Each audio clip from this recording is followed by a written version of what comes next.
일부에서도 말씀드렸지만 이 안수라는 건 특별한 신앙 용어가 아니다.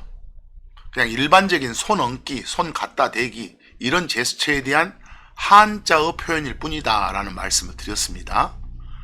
그러니까 안수 그 자체, 손 얹기 그 자체에 어떤 큰 의미가 있는 게 아니라 어쩔 때 그런 제스처를 성경 문화에서는 취하느냐, 이 어쩔 때를 살펴보는 게 중요합니다. 그 예를 들었었죠. 할머니가 나 어릴 때 이렇게 자주 내 배나 머리에 안수해 주셨다고, 손 얹어 주셨다고, 손 갖다 대 주셨다고. 그러면 아팠던 배나 머리가 사르르 나은 것 같았다고. 뭔가 그때의 어떤 안수 제스처는 치료를 상징하는 그런 제스처 아니겠습니까? 근데 그런 제스처가 우리 문화에만 있는 게 아니라 성경에도 그런 제스처가 똑같은 걸 상징해요. 심지어 제가 예를 들었던 것이 우리 아이한테 손대지 마라, 이럴 때 손대기, 손 갖다 대기, 일명 안수 제스처. 해를 가하지 마라, 심판하지 마라. 우리 문화에서도 그런 제스처가 그런 심판 가하는 걸 상징한 것처럼 성경에서도 똑같이 그런 걸 상징하는 경우가 나타나요. 그런 건 따로 상황을 살펴볼 필요가 없어요. 그냥 보면 아니까. 근데 성경에서는 우리 문화에서는 잘 느끼지 못하는 그런 손동작의 상징도 있어요. 손을 갖다 대, 안수해.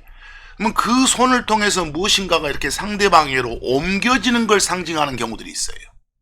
그 손을 통해서 상대방한테 복이 옮겨질 수도 있고, 죄가 옮겨질 수도 있고, 어떤 책임이나 고난이 옮겨질 수도 있다. 그런 걸 나타내는 이 손동작으로 손 얹기, 이 안수가 행해지는 게 성경의 독특함이에요.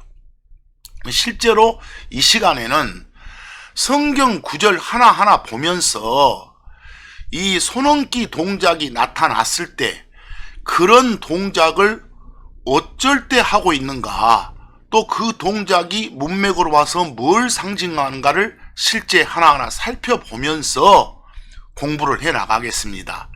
거기 인쇄 화면에 마가복음 8장 22절에서 25절을 보시기 바랍니다.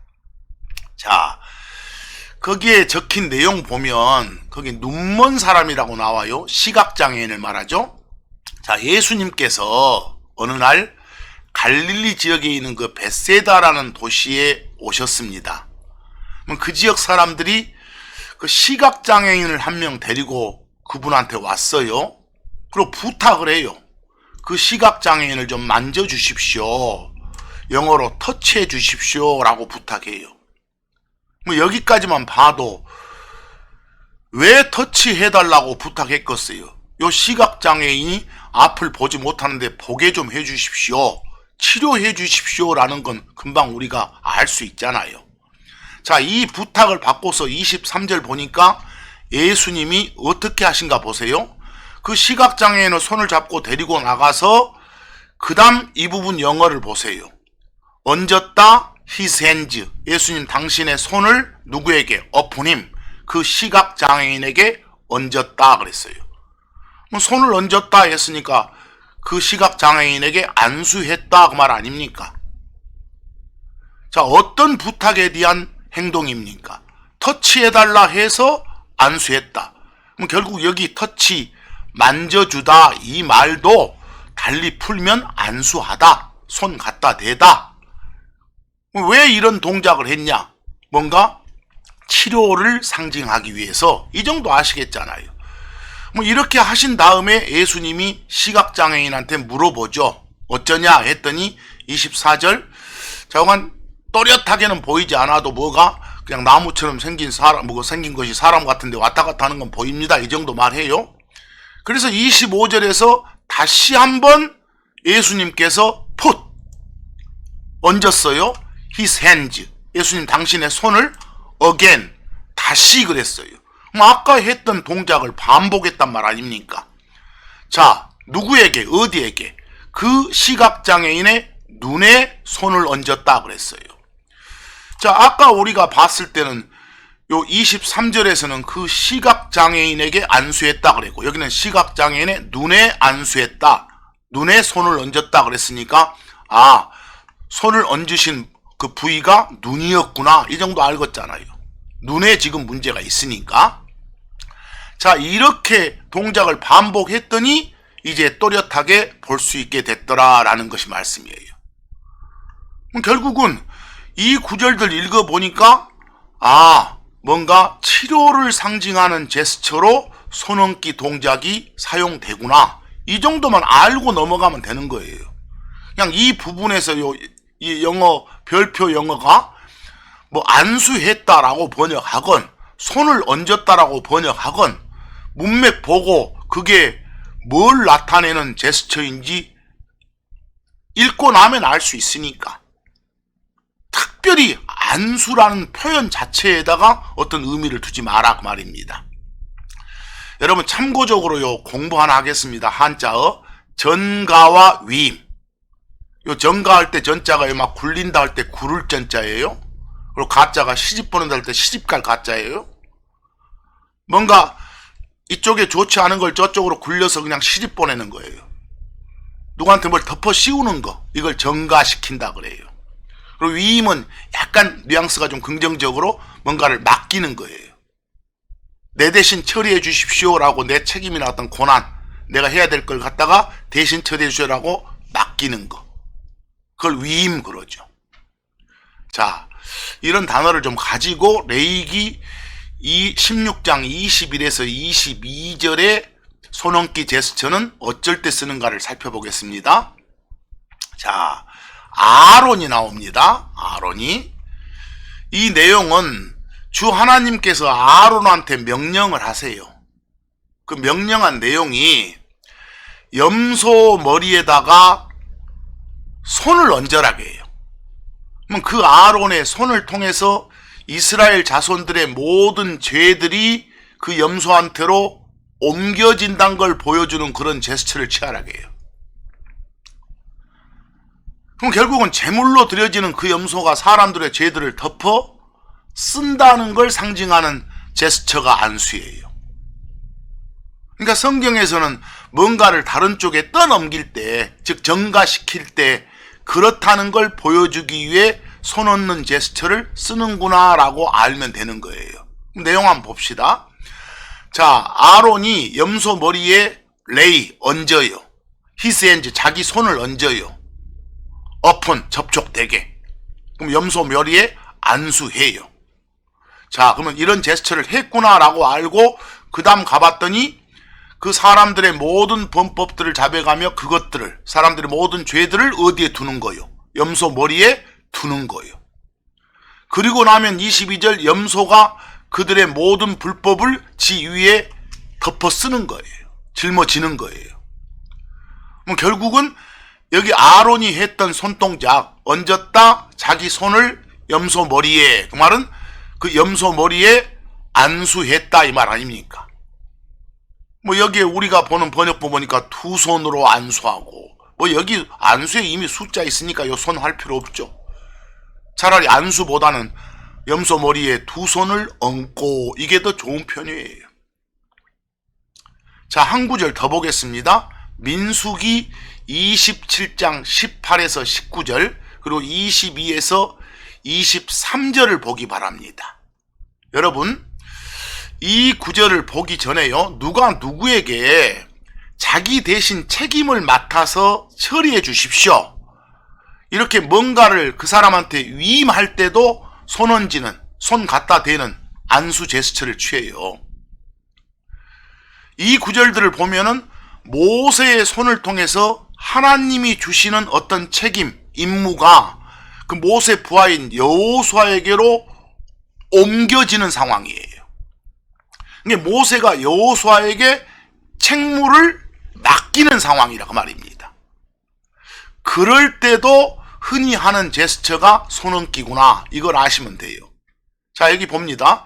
주께서 모세에게 말씀하셨어요. 그 눈의 아들 여호수아 데려다가 레이하라고, 얹으라고. 다인 핸드, 네 손, 모세 네 손을 얹으라고. 누구에게? upon him, 그 여호수아에게 손을 얹어라 이랬어요. 안수해라 이랬어요. 그리고 나서 19절 바로 읽어보니까 모세가 그 명령을 받들여서 데려다가 사람들 보는 앞에서 그에게, 그는 누굽니까? 여호수아에게 책무를 줬다 그랬어요.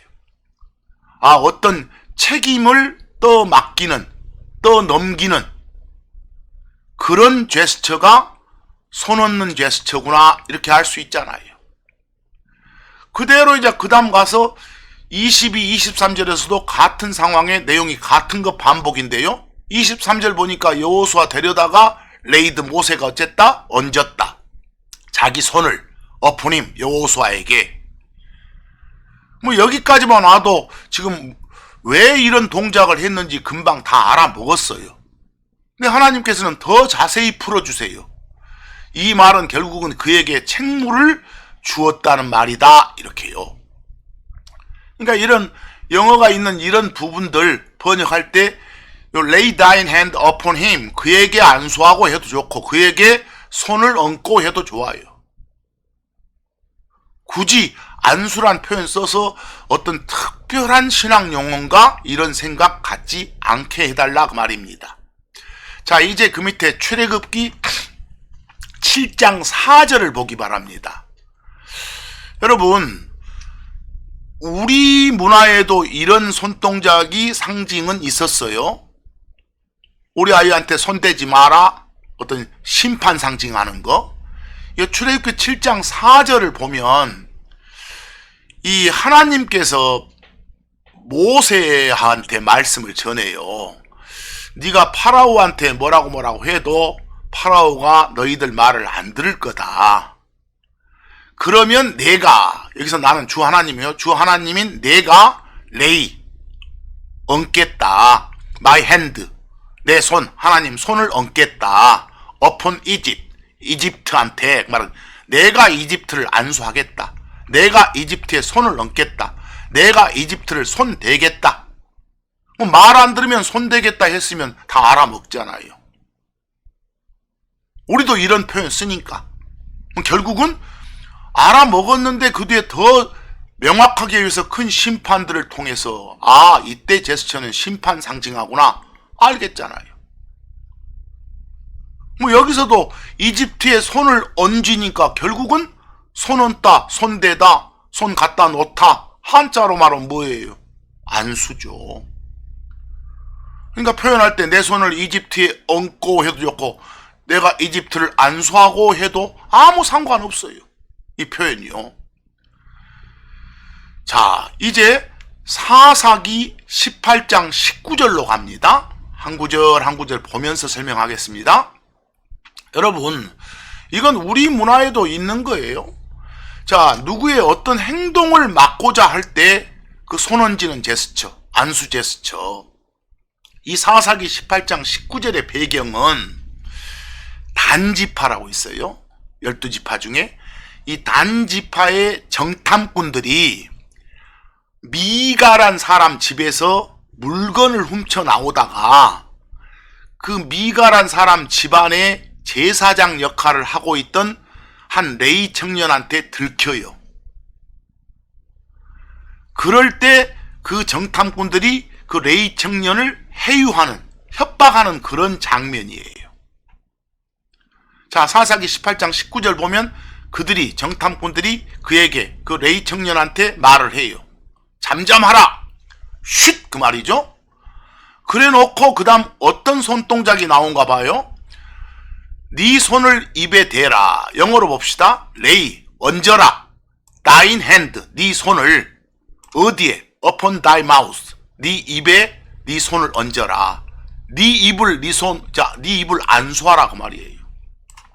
여러분, 요 입에다가 손을 갖다 대는 제스처, 입에다 손을 갖다 대면 말 안 나오잖아요. 쉿! 조용히 이 말이겠죠.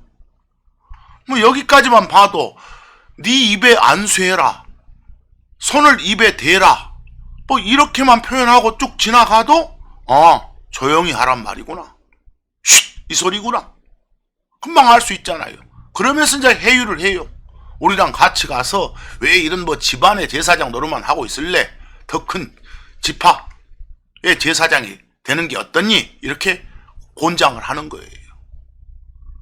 결국은 뭔가 조용히 하라, 그냥 말을 하지 않고 잠잠하다, 요런 느낌을 주는 제스처도 이 안수구나, 손언기구나 라고 금방 알 수 있잖아요.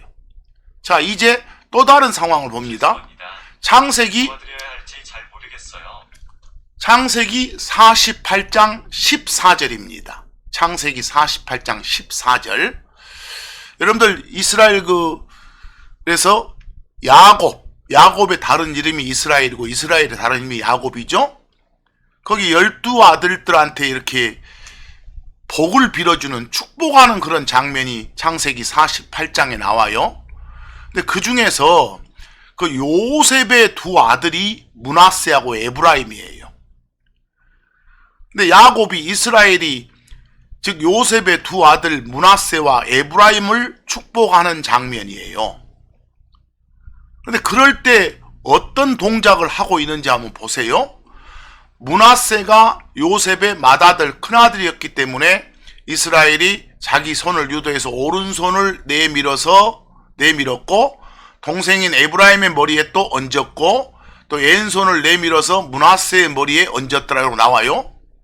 그럼 결국은 앞에 므낫세와 에브라임 두 사람이 있으니까 요 두 사람, 각자 두 사람한테 다 손을 지금 얹고자 해요.